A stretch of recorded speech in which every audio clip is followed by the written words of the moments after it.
옛날 유럽에는요, 국경을 맞대고 있는 나라들끼리 굉장히 많이 전쟁을 했습니다. 그래서 유럽의 역사는 거의 전쟁 역사입니다. 유럽사를 배우면 다 전쟁 역사예요. 근데 지금은 전쟁이 사라지고 평화의 시대를 보내고 있습니다. 그런데 축구할 때는 전쟁에 버금가는 경쟁을 합니다. 포르투갈과 스페인, 잉글랜드와 이 스코틀랜드가 대표적인 라이벌이죠. 이 라이벌전에서 지면 나라 전체가 전쟁에서 진 것처럼 실망에 빠집니다. 여러분, 전쟁이든 축구든 이기는 게 중요해요. 자, 그런데 이기는 것보다 더 중요한 게 뭐냐면 어떻게 이기냐가 훨씬 더 중요합니다. 여러분, 그때가 언제냐면 다음 경기가 남아있을 때요. 만약 그 경기가 파이널 경기라면 혼신의 힘을 다하고 체력을 다 소비해버리고 경기가 끝나면 그냥 바닥에 들어 누워버리면 그걸로 끝납니다. 그런데 그 다음 경기가 남아있다면 그렇게 승리해서는 어렵죠. 그 다음 경기가 남아있다면 또 다른 이야기가 되는 겁니다. 여호수아와 이스라엘 백성들은요, 가나안 땅 이 남쪽을 점령하기 위해서 정말 있는 힘을 다 쏟아서 전쟁을 했습니다. 이기긴 했지만 모든 에너지를 다 쏟은 거예요. 시간이 없어서 태양을 멈춰놓고 전쟁을 해야 될 만큼 치열한 전쟁을 벌인 겁니다. 자, 축구로 치면 정규 시간 45분, 90분을 다 채우고 연장전 30분을 다 채우고도 승부가 안 나서 승부차기로 이겼다라는 이런 이야기예요. 그러니까 얼마나 지쳤겠어요. 다음 경기를 위한 체력이 남아있지 않는 거예요. 다음 전쟁을 위해서 체력이 남아있지 않는 거예요. 근데 이제 좀 쉬어야 되겠다 이런 생각이 안 들겠어요? 이 여호수아와 이스라엘 백성들이 너무 치열한 전쟁을 치렀으니까 이제는 좀 쉬어야 되겠다 이런 상황이잖아요. 자, 그런데 오늘 1절에 뭐라고 이야기하냐면 하솔왕 야빈이 이 소식을 듣고 이렇게 이야기합니다. 이스라엘이 남부연합군과 치열하게 싸워서 이겼다는 그 소식을 다 듣고 있는 거예요. 자, 듣고만 있는 게 아니라 싸우는 것을 다 지켜보고 있다가 다 지친 걸 보고 싸움이 끝나자마자 뭐 하는 거예요? 쉴 틈도 주지 않고 이스라엘 백성들과 싸우려고 한 거예요. 여러분, 그런데 이 하솔이라는 나라요, 이스라엘 백성들이 지금까지 싸웠던 적들과는 비교도 안 될 만큼 강한 나라입니다. 고고학자들이 발굴을 했는데 이 하솔의 성을 파악해 보니까 크기가 200에이커입니다. 자, 비교하기 위해서 여리고가 몇 에이커였냐면 8에이커. 그러니까 이 하솔이 여리고의 25배가 되는 거죠. 자, 이 크기뿐만 아니라 더 중요한 건 뭐냐면 하솔이 사용하고 있는 이 무기예요, 무기. 철기 문명을 가졌던 이 하솔은요, 청동기 문명을 가지고 있었던 이 이스라엘에 비해서 강력한 선진 무기를 소유하고 있었습니다. 그러니까 무기에서 일단 안 되는 거죠. 그게 바로 4절입니다. 말과 병거. 오늘날로 말하면 전차 부대를 가지고 있었다라는 거예요. 자, 무기만 봐도 대적이 안 되는 상황이에요. 그런데 이렇게 강한 나라가 자기만 나와서 전쟁을 한 게 아니라 모든 주변에 있는 모든 나라들을 다 모아서 연합군을 구성을 했습니다. 그래서 4절과 5절을 보면요, 우리 같이 한번 읽어볼까요? 시작. 그들이 그 모든 군대를 거느리고 나왔으니 백성이 많아 해변에 수많은 모래 같고 말과 병거도 이 왕들이 모두 모여 나와서 이스라엘과 싸우려고 메론 물가에 함께 지쳤더라. 사진 좀 띄워주시겠어요? 여기가 길갈입니다. 이스라엘 백성들이 요단을 건너서 베이스 캠프를 친 데가 이 길갈이고요. 기브온과 조약을 맺고 난 뒤에 이 다섯 왕과 전쟁을 했는 데가 이 지역입니다. 그리고 나머지 이 사우스에 있는, 남쪽에 있는 모든 적들을 다 전쟁한다고 이 전쟁을 진짜 피 튀기는 전쟁을 치른 거예요. 자, 이제 다시 길갈로 돌아왔습니다. 그러니까 이 북쪽에 이게 하솔입니다. 이 하솔이 이 지역의 절대 강자예요. 그래서 이 지역에 있는, 이 전체 지역에 있는 왕들을 다 끌어모았습니다. 안 오면 죽죠. 이 절대 강자가 모이라 그러는데 안 모일 수가 없잖아요. 다 모아서 이 메롬이라는 곳에 진치고 이스라엘 백성들을 완전히 제압해 버리려고 하고 있는 지금 이 상황이에요. 자, 이제 안 띄워주셔도 됩니다. 자, 이스라엘 백성들이 힘이 빠져서 남쪽을 점령한다고 모든 에너지를 다 쏟아서 이제 길갈로 돌아서 좀 쉬자 이러는데, 지금 북쪽에서는 뭐냐면 당장이라도 삼켜버리겠다, 이 상황으로 지금 이스라엘 백성들을 위협하고 있는 거예요. 자, 이스라엘 백성들이 이런 상황을 보고 무슨 생각이 들까요? 해도 너무한다, 이런 생각이 안 들까요? 하나님 왜 우리한테 이러십니까? 하나님 왜 우리 보고 어떡하라고 이러십니까? 지난번 전쟁도 우리가 혼신의 힘을 다해서 죽을 만큼 치렀는데 지난번과는 비교도 되지 않을 만큼 강력한 적을 만나게 하시면 어떡합니까? 이런 생각이 안 들겠냐고요. 여러분, 우리 삶에서도 한 번쯤 던져본 질문 아니에요? 지금까지 힘들게 살아왔는데 나에게 왜 또 이러십니까? 지금까지 열심히 살아왔는데 왜 나에게 또 이런 문제가 발생을 합니까? 지금까지 이를 악물고 버텼는데 하나님이 나에게 더 큰 문제를 주시면 어떡합니까? 우리가 한 번쯤은 하나님 앞에서 기도했던 그런 기도의 내용이잖아요. 여러분, 이 대단한 모세도요, 이스라엘 백성들을 이끌고 가다가 도저히 안 돼서 기브업한 적이 있어요. 하나님 포기입니다. 도저히 못하겠습니다. 여러분, 이스라엘 백성들이요, 출애굽해서 구원해 주시는데 갈 때마다 불평을 하잖아요. 물이 떨어지니까 사막에서 물을 달라 그럽니다. 아니, 모세에게 물 달라 그러면 어떻게 물을 주냐고요. 아니, 자기들도 못 내는 걸 모세가 어떻게 냅니까? 근데 모세에게 막 달라고 뗐으니까 또 하나님께 기도하잖아요. 참으면서, 하나님 도대체 왜 저럽니까? 기도하니까 반석에서 물이 나왔습니다. 그래도 땡큐죠. 감사해요. 근데 그걸로 끝난 줄 알았는데 먹을 게 다 떨어지니까 또 먹을 걸 달라 그럽니다. 어디서 먹을 걸 찾아요? 속에서도 막 화가 나는데 또 하나님께 기도합니다. 하나님, 먹을 거 주십시오. 배가 고파서 저러는가 봅니다. 그때까지 참았습니다. 계속해서 참고 있는 거죠. 그런데 모세를 한 방 팡 터뜨려버린 문제가 있습니다. 그게 뭐예요? 고기 달라 그러는 거예요. 아니, 물 줬고 떡 줬고 먹을 거 줬으면 됐지, 이 사막에서 고기 달라 그래요. 여러분, 이스라엘 백성들이 하는 게 도를 지나쳐버린 거예요. 해도 이건 너무하다라는 거예요. 그래서 하나님께 뭐라 그러냐면, 하나님 내가 이들을 낳았습니까? 이렇게 이야기하는, 못하겠다는 거죠. 그럼 민수기 11장 12절 한번 볼까요? 같이 읽겠습니다. 시작. 이 모든 백성을 내가 베었나이까? 내가 그들을 낳았나이까? 어찌 주께서 내게 양육하는 아버지가 젖 먹는 아이를 품듯 그들을 품에 품고 주께서 그들의 열조에게 맹세하신 땅으로 가라 하시나이까? 이게 뭐죠? 이런 인간들하고는 이제 도저히 못하겠다. 참다가 이제는 터져버린 거예요. 못하겠다라는 거예요. 여러분, 아니, 줄 수 있어도, 아니, 뭐 안 터져도 60만을 먹일 고기가 도대체 어딨냐고. 하나님, 이 고기를 어떻게 주냐고요. 이때 하나님이 모세에게 하신 말씀이 뭐냐면, 여호와의 손이 짧아졌느냐, 이렇게 이야기를 해요. 내 손이 짧아진 적이 있냐, 이렇게 이야기합니다. 민수기 11장 23절 한번 볼까요? 같이 읽겠습니다. 시작. 여호와께서 모세에게 이르시되 여호와의 손이 짧으냐? 내가 이제 내 말이 내게 응하는 여부를 보리라. 왜 네가 짐을 지고 가려 하냐는 거야. 왜 네 능력으로 하냐는 거예요. 네가 지쳤다고 내가 지친 건 아니라는 거예요. 네가 능력이 없다고 내가 능력이 없는 건 아니라는 거예요. 그러면서 메추라기를 보내서 이스라엘 백성들이 고기에 질리도록 하나님께서 먹여주셨어요. 자, 힘들고 지친 여호수아에게 하나님 너무한 거 아닙니까? 하나님 왜 이러십니까? 저한테 왜 이러십니까? 이러면서 기도했던 이 여호수아에게 하나님이 주신 대답이 6절과 7절입니다. 6절과 7절 같이 읽겠습니다. 시작. 여호와께서 여호수아에게 이르시되 그들로 말미암아 두려워하지 말라. 내일 이맘때 내가 그들을 이스라엘 앞에 넘겨주어 몰살시키리니 너는 그들의 말 뒷발의 힘줄을 끊고 그들의 병거를 불사르라 하시니라. 이에 여호수아가 모든 군사와 함께 메론 물가로 가서 갑자기 습격할 때에 하나님이 여호수아에게 뭐라고 이야기하냐면 두려워하지 말고 싸워서 이기라 이렇게 이야기합니다. 전쟁은 내가 할 테니까 너는 두려워하지 말라 이렇게 이야기합니다. 자, 그러면서 하나님이 여호수아에게 놀라운 이야기를 하세요. 그들이 오기를 기다리지 말고 습격하라는 거예요.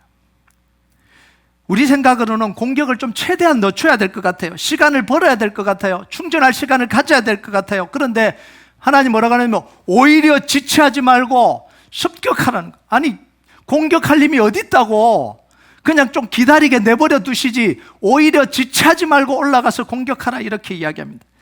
여러분, 하나님이요 정말 대단한 분입니다.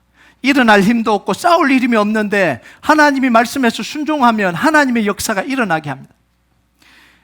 여러분, 제가 새벽 기도할 때요, 목사가 매일 나와서 새벽 기도하지만 정말 힘들 때가 있어요. 오늘 딱 쉬고 싶을 때가 있어요. 정말 새벽 기도 딱 쉬고 싶을 때가 있어요. 그래서 마음에 결심을 하고 갑니다. 눈을 부시 일어나서 운전대를 붙들고 오늘은 설교만 하고 집으로 오리라 결단을 하고 옵니다. 그런데요, 그날 더 기도가 깊어집니다. 그날 기도 시간이 더 길어져요. 하나님이 기도를 시키는 거예요. 아니, 집을 출발할 때는 진짜 오늘은 내가 진짜 집으로 간다 이러고 갔는데 가본 적이 없어요.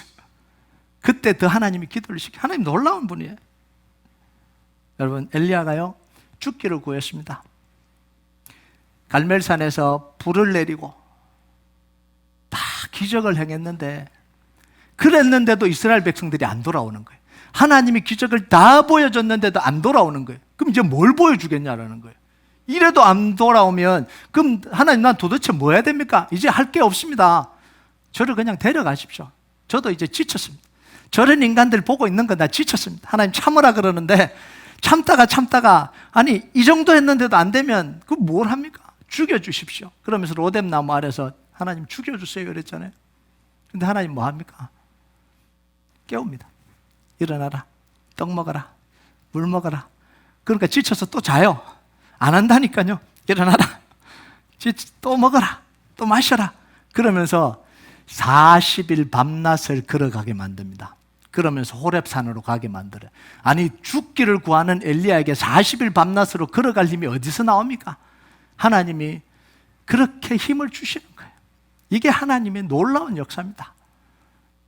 여러분, 하나님이 너무한 주인입니까? 다 했는데 무조건 걸어가라고 하는 우리 아버지는, 하나님은 회복시키기 위해서요. 우리는 다 무너지고 우리는 다 망가지고 우리는 다 깨진 것 같은데, 우리는 소망 없는 것 같은데, 하나님은 여전히 우리를 일으키실 힘이 있다라는 거예요. 우리를 회복시키실 능력이 있으시다는 거예요. 여러분, 우리가 지쳤다, 못하겠다, 하나님 나에게 왜 이러십니까? 하는 건요, 우리의 능력을 계산하기 때문에 그래요. 자기 능력을 계산해 보니까 답이 뻔하잖아요. 내 힘으로는 늘 피곤합니다. 안 피곤한 때가 없어요. 자기 하면 늘 피곤하대요. 매일 피곤하대요. 전쟁 한 번 치르고 나면 죽을 것 같습니다.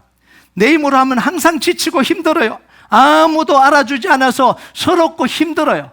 이게 자기를 바라볼 때 일어나는 현상입니다. 자기를 계산하면 낙심하고 두렵고 우울하고 시험 들어요. 그래서 나 못하겠다고 다 기법해버립니다. 자기를 바라보니까. 그래서 항상 사탄은 자기에게 집중하게 만들어요. 눈을 자기에게 집중하게 만들어요. 내 주위에는 아무도 없구나. 나는 이렇게 했는데도 위로해주는 사람이 아무도 없구나. 내가 이렇게 지쳐서 이제 걸어갈 힘이 없구나. 내 팔다리도 이제 힘이 없어서 옛날에야 잘했지 지금은 안 되는구나. 자꾸 자기에게 집중하게 만들어요. 그러면서 뭘 하냐면 하나님을 놓치게 만들어요. 자기에게 집중하면 100% 하나님을 놓치게 만듭니다. 그런데 하나님은 우리에게 능력을 계산하지 말고, 우리 능력 계산하지 말고 하나님을 믿어라 이렇게 이야기합니다. 하나님은 자기에게 집중하지 말고 하나님을 보라 이렇게 이야기를 해요. 여러분, 하나님은 홍해 앞에서 뒤쫓아오는 이 애국 군대를 보면서 벌벌 떨고 있는 이스라엘 백성들에게 뭐라고 이야기합니까? 가만히 서서 오늘 이루시는 하나님의 구원을 보라 이렇게 이야기합니다. 쫓아오는 애국 군대를 보지 말고 하나님의 손을 보고 하나님의 구원을 보라는 거예요. 오늘 너희가 본 애굽 사람을 너희는 다시는 보지 못할 것이다 이렇게 이야기합니다. 광야에서 불뱀에 물려서 죽어가는 자기 몸을 보고 있던 이스라엘 백성들에게 하나님 뭐라 그래요? 장대에 달린 놋뱀을 바라보라 이렇게 이야기합니다. 그래서 놋뱀을 바라본 사람은 다 살았다라는 거예요. 여러분, 그러면 하나님을 바라본다는 게 뭐냐는 거예요. 하나님을 바라봅니다. 하나님을 바라봅시다. 눈을 들어 주를 보라. 내 모든 염려 주께 맡겨라. 바라보는 게 뭐냐는 거예요. 하나님의 약속의 말씀을 믿고 내 상황을 뛰어넘어서 믿음으로 순종하는 게, 이게 하나님을 바라보는 거예요. 그냥 하늘을 바라보고 하나님 언제 도와줄 거예요, 이게 하나님을 바라보는 게 아니라는 거예요. 하나님이 약속을 믿고 상황을 뛰어넘어 그 약속의 말씀을 붙드는 게 그게 하나님을 바라보는 겁니다. 여러분, 여호수아가 피곤한 중에도 지친 중에도 하나님의 약속의 말씀을 믿고 군대를 이끌고 급습하여 올라갔을 때에 하나님의 기적을 보잖아요. 8절을 한번 볼까요? 8절 같이 읽겠습니다. 시작. 여호와께서 그들을 이스라엘의 손에 넘겨주셨기 때문에 그들을 격파하고 큰 시돈과 미스르봇 마임까지 추격하고 동쪽으로는 미스바 골짜기까지 추격하여 한 사람도 남기지 아니하고 쳐 죽이고. 여러분, 우리에게 어려움이 오고 시험이 오고 이해하지 못할 고통이 계속해서 반복될 때 하나님 저에게 왜 이러세요? 하나님이 이러시면 안 되지요? 불평만 하고 있으면 사탄이 우리를 집어삼켜버립니다. 계속해서 그 생각에 빠져있게 합니다. 힘들다, 외롭다, 하나님이 나를 안 도와주신다. 그렇지, 내 운명이 이런 거지. 나는 한 번도 사랑받아 본 적이 없어. 한 번의 인생이 제대로 된 적이 없어. 그렇지 뭐. 내가 하나님 믿는다고 뭔가 달라지나? 이런 생각으로 사단이 아예 삼켜버리는 거예요. 생각과 마음을 가지고 아예 삼켜버립니다. 그런데 하나님께 간구하고 하나님의 말씀을 믿고 믿음으로 발을 내디디면 사탄이 힘을 잃게 되는 거예요. 하나님의 일하심을 경험하게 됩니다. 여러분, 이 일하심을 경험하는 축복이 있길 주님의 이름으로 축복합니다.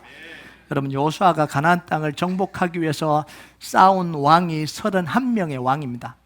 다음에 12장에 기록이 다 되어 있는데요, 31명의 왕과 싸울 때 단 한 번 패배했습니다.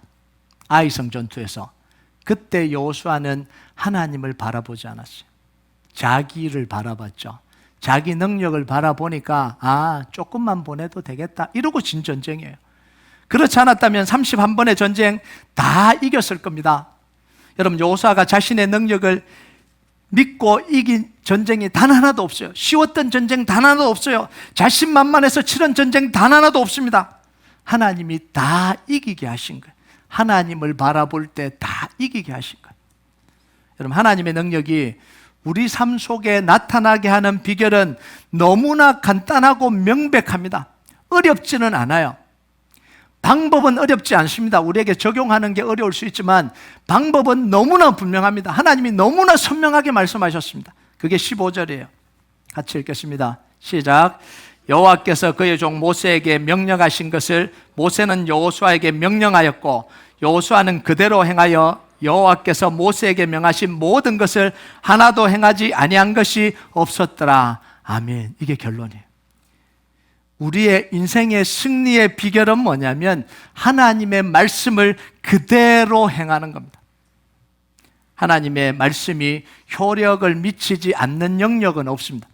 하나님의 말씀이 이 효력을 미치지 않는 상황, 환경은 존재하지가 않습니다. 모든 영역에, 세계의 모든 곳곳에 하나님의 말씀이 선포되는 곳에는 하나님의 말씀의 능력이 나타납니다. 우리의 상황이 어떻든지 하나님의 말씀을 선포하고 순종하면 하나님의 능력이 나타나는 거예요. 그런데 하나님의 말씀을 선포하기 위해서는 뭐가 필요하냐면 믿음이 필요합니다. 여러분, 아무리 어려워도 내 입에서 하나님의 약속의 말씀을 믿고 그 상황의 말씀을 선포하면 그 문제는 해결도 되고요, 견딜 수 있고요, 이길 수 있습니다. 짠하고 뭔가 사라지는 건 아니지만 모든 상황 속에서 내 속에 진짜 믿음의 고백으로 그 상황의 말씀을 선포하면 그 문제는 이길 수 있는 문제가 되는 거예요. 여러분, 우리 교회가 2009년 11월 코린토에서 하우스에 있는 데서 루이스빌로 내려올 때에 돈이 없었습니다. 쇼핑센터를 빌리고 6,000스퀘어핏 이 상가를 개조해서 사용하려면 한 달에 4,100불 매월 페이먼을 내야 됐습니다. 이때 우리 교회는 헌금이 한 달에 3,000불 나왔습니다. 한 주가 아닙니다. 한 주가 한 달에 3,000불, 한 달에 3,000불. 정확한 액수는 기억이 안 납니다. 좀 오래된 일이네요. 이제 이전 자체가 불가능하죠. 헌금이 한 달에 페이먼이 안 나오는데 어떻게 이전을 합니까? 이게 말이 안 되는 이야기잖아요. 그때 하나님이 주신 약속의 말씀이 뭐냐면 애굽도 의지하지 말고 아수르도 의지하지 말라, 이 말씀. 그 말씀을 하나님의 약속으로 전 교회가 다 받았습니다. 온 성도들이 받고 이전하기로 결정했습니다. 그 이후에 어떻게 됐겠어요? 하나님이 다 해결하셨습니다. 그래서 여기 있는 거잖아요. 안 그랬으면 어떻게 있겠어요? 벌써 뱅크럽 났겠죠. 여러분, 하나님의 말씀에 순종할 때 하나님이 이루시는 겁니다. 여러분, 그 과정을 통해서 우리 교회에 뭐가 심어졌냐면 DNA가 심겨졌습니다. 우리 교회 속에 DNA가 심겨졌습니다. 아니, 목사님, DNA가 무슨 왜 DNA가 심겨졌냐고요? 하나님이 하신다고 하면 믿는 DNA가 심겨진 거예요. 이게 우리 교회의 가장 큰 축복입니다. 하나님이 말씀하시면 말씀대로 이루어진다고 믿는 DNA가 우리 교회와 성도들 속에 심겨진 거예요. 그러고도 두세 번 더 이전하고 이곳으로 올 때, 그래서 아무 돈도 없는데 하자 그러니까 할렐루야 박수치고 한 거 아니에요? DNA가 안 심겨졌으면 어떻게 그게 하겠어요? 그러니까 우리에게 주신 축복은요, 뭐 대단한 건물 주시고 많은 성도 주시고 막 최고로 큰 교회가 아니라 우리 교회 속에 말씀을 믿는 DNA를 심어주신 거예요. 이게 최고의 선물입니다. 최고의 축복이에요. 여러분, 여러분의 인생에 하나님이 말씀하시면 된다라는 그 믿음이 심겨지는 역사가 있길 주님의 이름으로 축복합니다. 여러분, 문제는요, 우리가 능력 없는 거 아닙니다. 우리가 지친 문제가 아니에요. 우리가 약한 게 아니에요. 하나님의 말씀을 거부하는 게 문제예요. 하나님 우리에게 능력을 행하시려면 첫 번째 해야 되는 게 뭐냐면 우리 마음속에 말씀을 심어야지 되거든요. 말씀이 심겨져야 말씀의 고백이 나오잖아요. 그래서 하나님 첫 번째 하는 건 뭐냐면 우리 마음속에 말씀을 심기를 원하시는 거예요. 옥토밭처럼 말씀을 심기를 원하시는 거예요. 그런데 그 말씀을 받아들이지 않는 게 문제라고요. 때로는 귀찮아서, 때로는 내 고집 때문에, 때로는 두려움 때문에, 때로는 마음 미움 때문에, 정오 때문에 말씀을 심으려고 그러는데 안 심는 거죠. 여러분, 그런데 하나님의 말씀이 심겨지고 그 말씀을 우리가 사랑하고 그 말씀대로 믿음으로 선포하면 반드시 승리하게 하시는 분이 하나님입니다. 왜냐하면 우리 때문이 아니라 말씀의 능력 때문에 그렇습니다. 여러분, 요한일서 5장 3절 4절 한번 볼까요? 같이 읽겠습니다. 시작. 하나님을 사랑하는 것은 이것이니 우리가 그의 계명들을 지키는 것이라. 그의 계명들은 무거운 것이 아니로다. 무릇 하나님께로부터 난 자마다 세상을 이기느니라. 세상을 이기는 승리는 이것이니 우리의 믿음이니라. 이 믿음이 뭘 향한 믿음이에요? 잘 된다는 믿음 아니에요. 모든 문제 해결된다는 믿음 아니에요. 말씀의 약속에 대한 믿음입니다. 이 믿음이 세상을 이긴다라는 거예요. 여러분, 하나님의 말씀을 사랑하시기 바랍니다. 하나님의 말씀을 믿으시기 바랍니다. 하나님의 말씀을 선포하십시오. 여러분의 생각과 감정을 뛰어넘어서 하나님을 말씀을 선포하시기 바랍니다. 그럼 반드시 그 문제 하나님이 컨트롤하게 하세요. 그럼 계속해서 선포하고 기도하세요. 언제까지 해야 된다고요? 이길 때까지. 하나님의 역사가 일어날 때까지. 그렇게 하는 것. 그럼 사막에는요, 오아시스가 존재합니다. 아시잖아요. 사막에도 오아시스가 있어요. 그런데 자연적으로 형성된 오아시스가 있고요, 이걸 백그라운드라고 부르더라고요. 저 처음 알았습니다. 이 자연적으로 형성된 오아시스를 백그라운드라고 부르고요, 그 오아시스 중에 당나귀와 야생말들이 판 오아시스가 있어요. 몰랐죠? 저도 몰랐어요. 그런 오아시스가 있대요. 그걸 말운물이라고 부른대요. 이걸 어떻게 알았냐면 연구자들이요, 애리조나주의 소노란 사막과 캘리포니아주의 모자보 사막에다가 카메라를 설치해 놓은 거예요. 3년 동안 카메라를 설치하고 관찰을 한 거예요. 도대체 이 우물을 도대체 어떻게 파냐? 한번 상상이 되십니까? 당나귀와 야생말이 이 우물을 판다는 게 이게 상상이 되세요? 2m를 판대요. 2m를 파서 우물을 만든대요.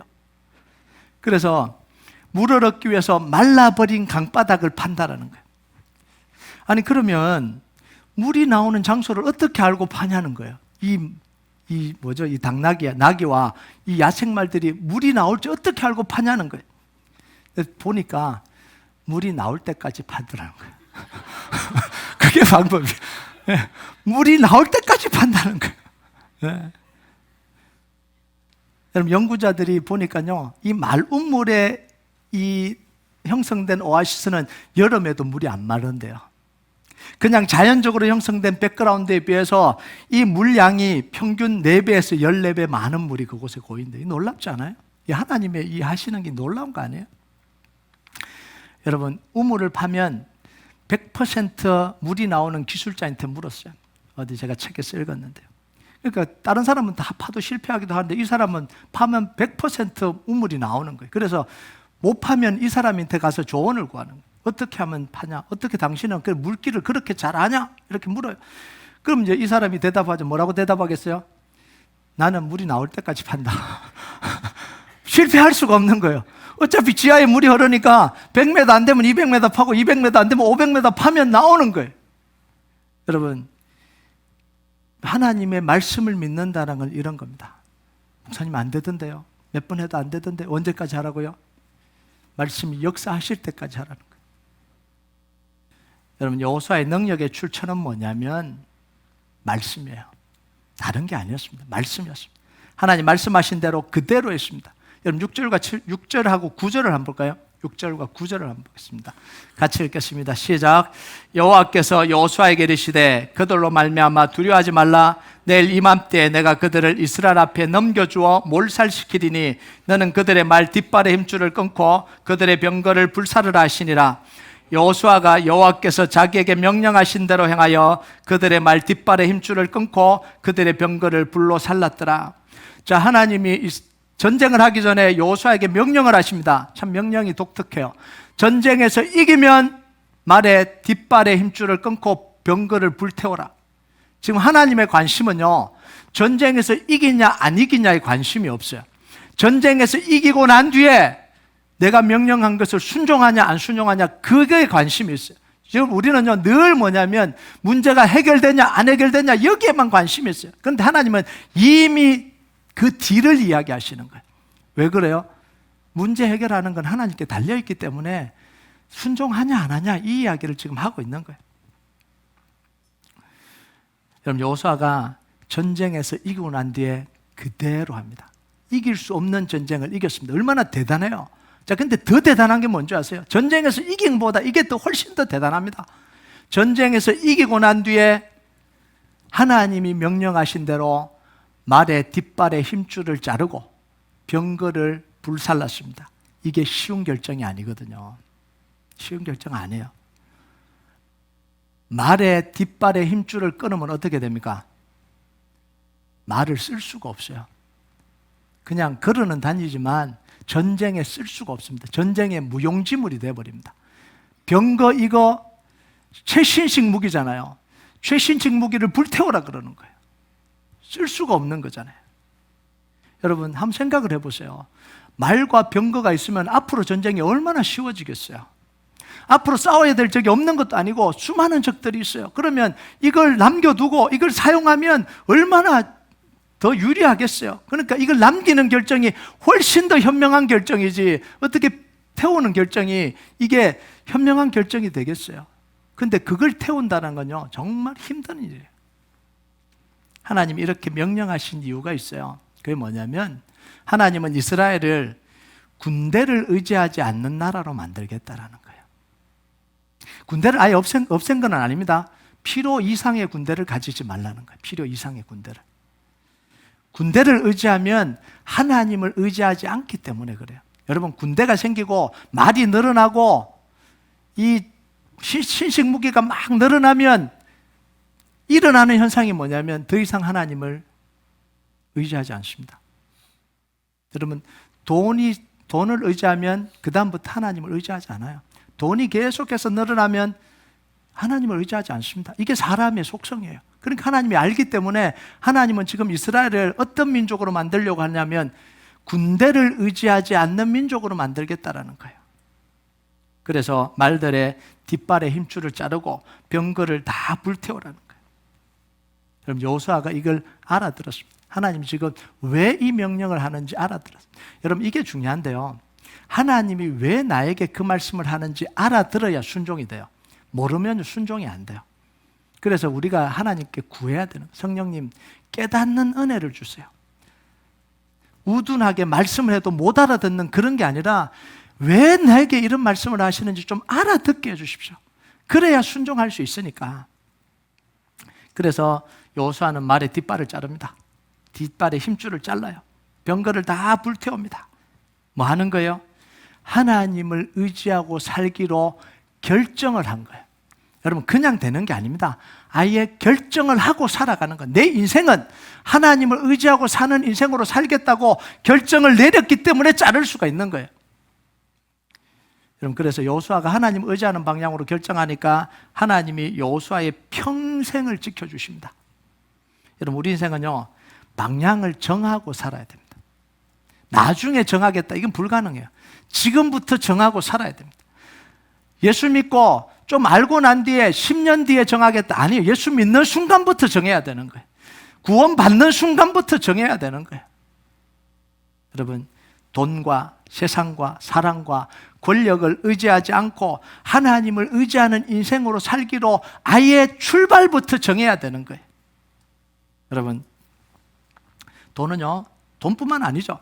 사람도 권력도 세상도 우리에게 좀 많은 걸 줍니다. 유익해요.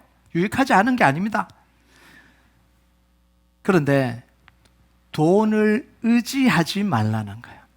돈을 벌지 말라는 게 아니에요. 돈을 사용하지 말라는 게 아닙니다. 돈을 많이 가지지 말라는 이야기가 아닙니다. 돈을 의지하지 말라는 이야기입니다. 돈을 의지하는 순간 돈은 우리의 주인이 됩니다. 그리고 우리는 돈의 노예가 되는 거예요. 여러분, 돈을 의지하는 게 뭘까요? 돈을 버는 건 돈을 의지하는 게 아닙니다. 돈을 의지하는 건 뭐냐면 모든 결정에 가장 중요한 선택의 기준이 돈이 될 때 그건 돈을 의지하는 겁니다. 그래서 돈 때문에 거짓말하고, 돈 때문에 사람을 속이고, 돈 때문에 원수가 되고, 돈 때문에 하나님을 잃어버리는 거예요. 이게 돈을 의지하는 겁니다. 우리가 주변에서 수없이 많이 만나잖아요. 크리스찬이라고 말하는 사람들 중에도 수없이 많이 만나잖아요. 기도하면서 속여요. 하나님, 내 사업 잘 되게 해주세요. 그래서 클라이언트 만나서 속이잖아요. 왜요? 돈을 의지하니까. 하나님을 의지하는 게 아니라 돈을 의지하니까. 그래서 얼마나 많은 사람들이 아픔을 당해요. 목사님, 제가 어느 교회 장로님이라 그래서 했는데요. 어느 교회 집사님이라 그래서 했는데요. 제가 지난번에 이야기했죠. 목사님 잘한다 그래서 했는데요. 사기꾼이라고 그랬죠. 저 잘한다고 하는 사람하고는 하지 마세요. 여러분,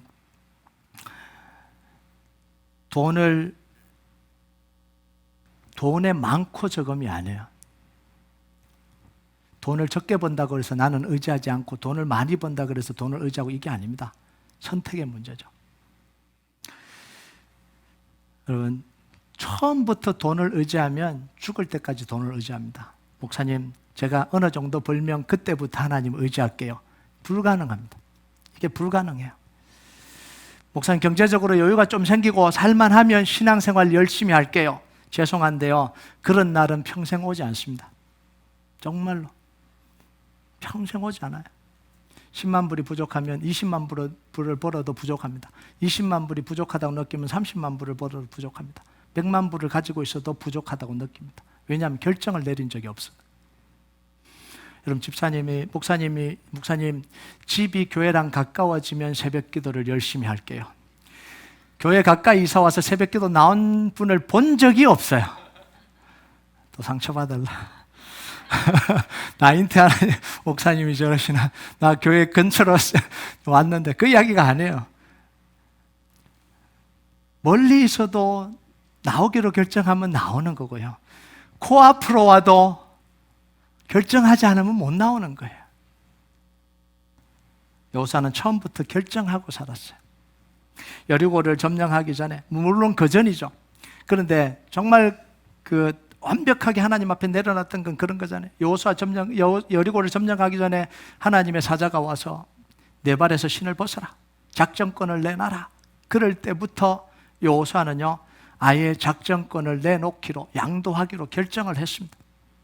말의 뒷발에 힘줄을 자르라고 하면 자르고, 병거를 불태우라면 불태울 수 있는 힘이 그냥 나오는 게 아닙니다. 아예 결정을 하고 살았기 때문에 그래요. 그러니까 그의 마지막 고백을 하나님이 지켜주시잖아요. 나와 내 집은 여호와를 섬기겠노라. 여러분, 이 고백을 자신 있게 할 수 있는 사람이 얼마나 되겠습니까? 얼마나 장담을 하겠어요? 하나님이 지켜주시니까 하는 거예요. 나는 마지막 순간에 이 고백을 해야지, 내가 하고 싶다고 다 할 수 있는 건 아닙니다. 하나님이 지켜주셔야 가능한 거죠. 여러분, 여호수아의 모습을 보면서요, 에어컨이 생각이 납니다. 에어컨디셔너. 에어컨은 더위가 오는 것을 두려워하지 않습니다. 이게 에어컨입니다. 왜냐하면 에어컨은요, 용도가 뭐예요? 더위를 식히기 위해서 만들어 놓은 게 이게 에어컨이니까. 무더위를 두려워하지 않습니다. 하나님을 믿고 전쟁을 향해서 두려움 없이 달려가는 여호수아의 모습이 마치 한여름의 더위를 두려워하지 않는 이 에어컨의 모습과 닮아 있는 거예요. 여러분, 무더위가 찾아오면요, 에어컨은 찬바람을 뿜뿜뿜 뿜어내서 그 무더위를 식히는 게 이게 에어컨입니다. 프레온가스가 떨어지지 않으면, 컴프레셔가 고장나지 않으면 계속해서 110도를 올라가든 100도를 올라가든 계속해서 찬바람을 뿜어내는 게 이게 에어컨입니다. 예수님이 십자가에서 우리를 위해서 죽으시고 부활하시면서 죄와 사망과 사단의 권세를 다 꺾으셨습니다. 우리에게 세상과 사단을 이길 수 있는 예수님의 이름의 권세를 우리에게 심어주신 거예요. 마치 프레온가스를 넣어주듯이 우리 안에 예수님의 이름의 권세를 우리 안에 심어주신 거예요. 하나님의 승리할 수 있는 약속의 말씀을 우리 안에 주입시켜 주신 거잖아요.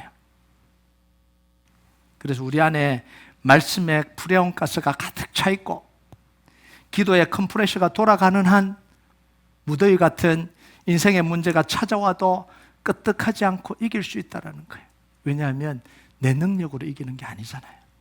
이미 예수님이 십자가에서 죽으시고 부활하시면서 우리를 에어컨과 같은 문제를 이길 수 있는 그런 존재로 만들어 주신 거잖아요. 예수 이름의 권세를 주시고 말씀의 약속을 주셔서 그 약속의 말씀을 잃어버리지 않고 붙들고 살아가면, 선포하면 더위를 만날 때마다 에어컨이 찬바람을 뿜어내듯이 우리가 문제를 만날 때마다 우리 안에 이 기도하면서 말씀의 선포를 뿜어내면 그 문제를 이길 수 있도록 하나님이 다 해주셨다는 거예요. 여러분, 하나님 제게 왜 이러십니까? 이런 상황들이 우리 앞에 끊임없이 펼쳐집니다. 하나님, 이제는 못하겠어요. 이제 그만합시다. 이렇게까지 하면 어떻게 제가 견딥니까? 이런 상황들이 우리 안에 찾아와요. 또 찾아옵니다. 그런데 하나님이 그렇게 하신 거 아닙니다. 자꾸 하나님 탓하지 마세요. 하나님이 그렇게 하신 거 아니에요. 우리가 약해진 거죠. 우리가 약해진 겁니다. 우리가 하나님을 놓치고 있는 거예요. 하나님의 말씀에 대한 확신을 놓치고 있는 거예요. 기도를 놓치고 있는 거예요. 프레온가스가 다 빠져버린 에어컨처럼, 컴프레셔가 고장난 에어컨처럼 우리가 허덕이고 있는 거예요. 여러분, 다시 말씀의 프레온가스를 채우고 기도의 컴프레셔를 다시 작동하시기 바랍니다. 그래서 문제를 두려워하지 말고요, 이기게 하시는 하나님을 선포하시기 바랍니다. 하나님은 악덕 기업주라서, 악덕 주인이라서 우리가 지쳤는데도 계속해서 일하라고 하시는 분이 아니에요. 하나님은 우리에게 절망에서 일어나라고 하시는 분입니다. 고통 속에서, 상처 속에서 회복되라고 그러시는 거지, 너는 아직도 써먹을 가치가 있으니까 일어나라, 계속해서 걸어가라, 그런 분이 아니라는 거예요. 하나님은 우리의 인생을 아버지로서 책임지셔야 되기 때문에 다시 말씀을 주시고 다시 회복시키시고 다시 걸어가게 하시는 분입니다. 여러분, 그 하나님의 음성이 여러분에게 선명하게 들리길 주님의 이름으로 축복합니다. 우리 같이 찬양하도록 하겠습니다. 이 찬양 하나님 앞에 좀 같이 올려드립시다. 제가 모르는 분이 있을 것 같아서 미리 가지장미 통해서 보내드렸습니다. 내가 걷는 이 길이 혹 굽어도는 수가 있어도, 내 심장이 울렁이고 가슴 아파도, 내 마음속으로 여전히 기뻐하는 까닭은 하나님은 실수하지 않으심일세. 아멘. 우리가 이 고백 하나님 앞에 좀 같이 올려드립시다. 하나님, 저인테 왜 이러십니까? 하나님, 저에게 왜 이렇게 힘든 일을 주십니까? 우리를 회복시켜가는 과정입니다. 우리가 이 고백 하나님 앞에 같이 올려드리겠습니다.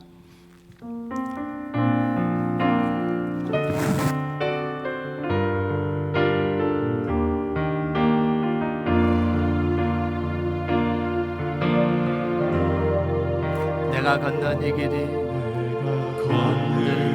길이 구워도는 수가 있어도 내 심장이 울렁이고 가슴 아파도 내 마음 속으로 여전히 기뻐하는 하나님은 실수하지 않으심일세.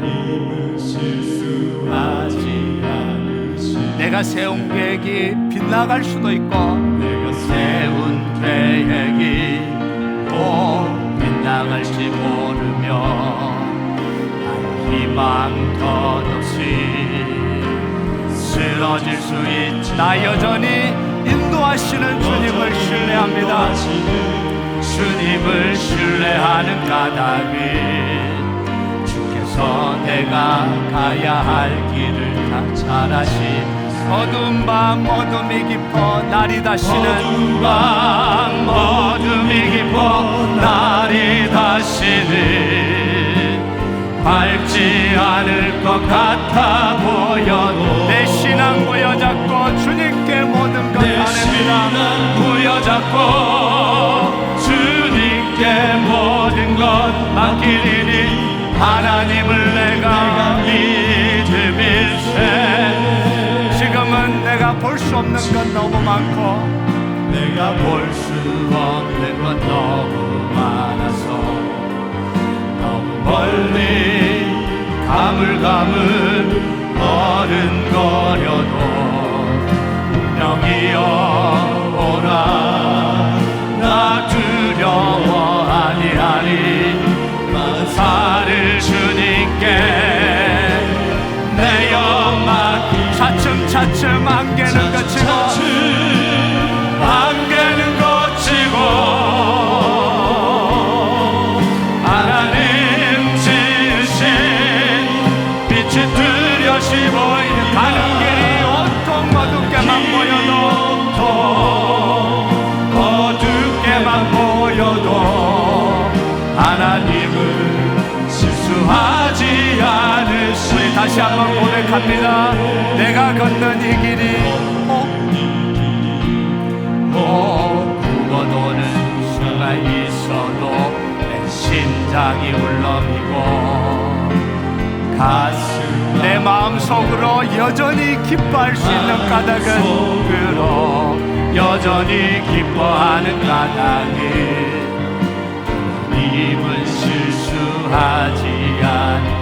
내가 세운 계획이 혹 빗나갈지 몰라도 세운 계획이 혹 빗나갈지 모르며 희망도 없이 쓰러질 수. 나 여전히 인도하시는 주님을 신뢰하는 까닭에 주님을 신뢰하는 까닭에 주께서 내가 가야 할 길을 잘 아시. 어두운 밤 어둠이 깊어 어두운 밤 어둠이 깊어 날이 다시는 밝지 않을 것 같아 보여도 내 신앙 부여잡고 주님께 모든 것 맡기리니 하나님을 내가 믿음일세. 지금은 내가 볼 수 없는 건 너무 많아서 내가 볼 수 없는 건 너무 많아서 너무 멀리 가물가물 어른거려도 분명히 오라. 나 두려워 아니하니 나 두려워 아니하니 살을 주님께 내 영망 차츰차츰 안개는 거치고 하나님이 지으신 빛이 뚜렷이 보이리라. 하나님 지으신 빛이 뚜렷이 보이리라. 가는 길이 온통